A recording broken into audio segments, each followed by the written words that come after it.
Pada zaman dahulu, di negeri antah berantah, hiduplah sepasang suami istri yang sangat miskin karena disumpah oleh Bahtara Indra dan sangat dibenci orang.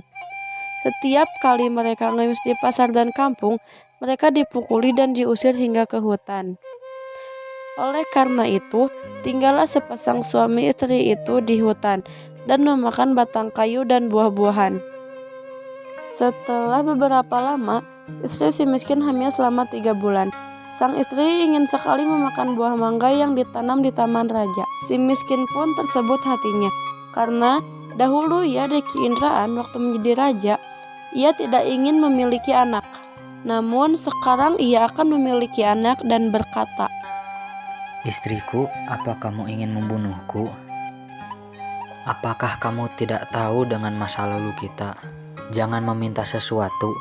Kita tidak bisa mengambil buah mangga yang ada di taman raja." Setelah istrinya mendengar perkataan suaminya itu, ia semakin menangis. Lalu suaminya berkata, "Diamlah istriku, jangan menangis. Aku akan mencarikan buah mangga itu dan memberikannya padamu." Istrinya pun berhenti bernangis. Lalu si miskin pergi ke pasar mencari buah mangga. Setelah sampai di pedagang buah mangga, ia ragu untuk meminta buah mangga karena ia takut orang akan memukul. Pedagang buah mangga pun bertanya, "Hai miskin, apa yang kamu inginkan? Jika Tuan mempunyai belas kasihan, berikanlah saya sebiji buah mangga yang sudah busuk, Tuan." Orang yang di pasar pun menjadi iba karena mendengar kata-kata si miskin itu. Orang yang berada di pasar tersebut memberikan si miskin buah mangga, makanan, bahkan pakaian serta buah-buahan lainnya. Si miskin pun heran karena biasanya ia diusir, dipukul, hingga dilempari kayu dan batu. Setelah ia berpikir seperti itu dalam hatinya, ia pun pergi ke hutan untuk menemui istrinya. "Istriku, ini buah mangga, makanan, pakaian, dan beberapa buah-buahan." Kemudian istrinya menginjak-injak apa yang diperoleh si miskin tersebut sambil menceritakan apa yang terjadi.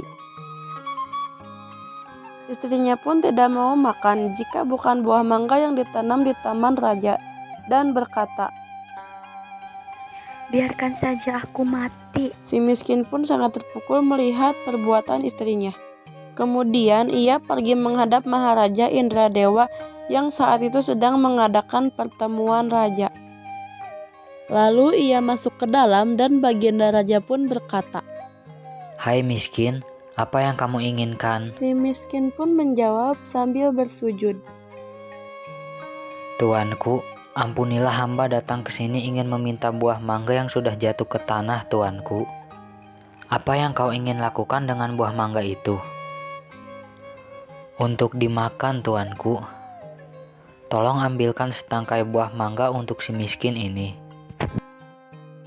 Kemudian diambilkanlah buah mangga tersebut untuk si miskin yang sedang sujud kepada baginda raja.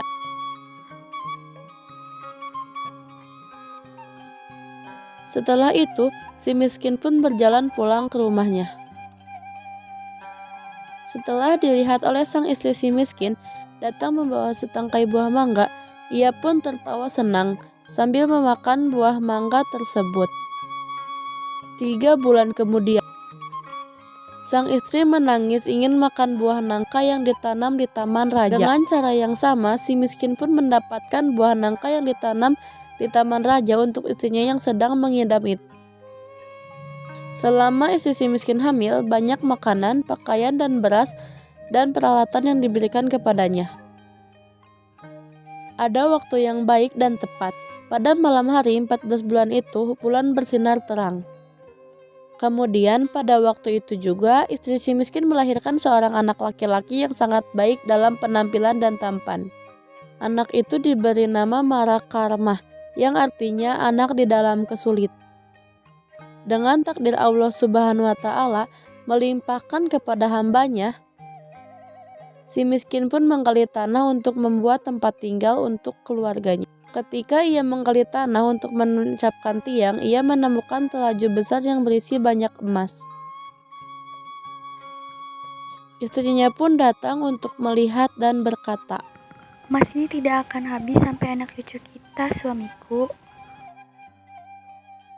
Ia pun menjadi kaya raya dan membeli barang-barang kebutuhannya, seperti kendi, utar-utar, pelana kuda, keris, dan sebagainya. Setelah kembali membeli barang-barang tersebut, ia mandi dengan jeruk nipis, menimang anaknya dan berseru, Jika engkau sungguh-sungguh anak dewa yang ingin menerangkan wajah ayahanda ini, biarkan negeri di hutan ini menjadi negeri yang lengkap dengan kota, parit, dan istana serta menteri, rakyat. Terkabullah permintaan itu dan si miskin menjadi raja dan berganti nama menjadi Maharaja Indra Dewa Angkasa. Dan istrinya berganti nama menjadi Ratna Dewi dan negeri itu dinamakan Puspasari.